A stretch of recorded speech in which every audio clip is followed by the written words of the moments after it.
Everything you have been told about the isolation of ancient China is a lie. Beneath the shifting sands of the Taklamakan, we found people who should not exist. In a place the locals call the Sea of Death, explorers stumbled upon a cemetery that defies every map of human migration. They found the desert ghosts. These were not local kings or eastern lords. They were tall, fair-skinned people with woven wool clothing that looks more at home in the Scottish Highlands than the Gobi Desert. The Shaohe Cemetery is perhaps the strangest burial ground on Earth. Hundreds of wooden poles rise from the dunes, like a skeletal forest, marking the graves of the forgotten. They did not use coffins of stone or gold. They buried their loved ones in upside-down boats, sealed with thick layers of cowhide to keep out the shifting sands. The most famous among them is the beauty of Lula.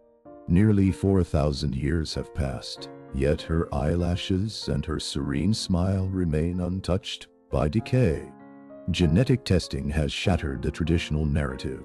These people carry DNA from the far west, linked to the Ephonasivo culture of the distant Eurasian steppe. They were the Tocharians, a lost branch of the Indo-European family that traveled thousands of miles into the unknown, while the rest of the world was still in its infancy. But how did they survive in a land that is now a barren wasteland? Evidence suggests the Tarim Basin was once a lush paradise of rivers and green forests.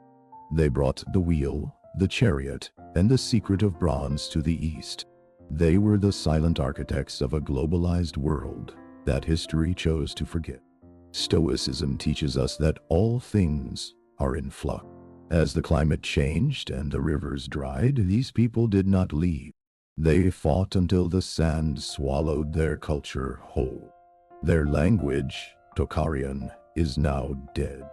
It was a tongue more closely related to Latin and Celtic than to any Chinese dialect, a linguistic island in a sea of different cultures.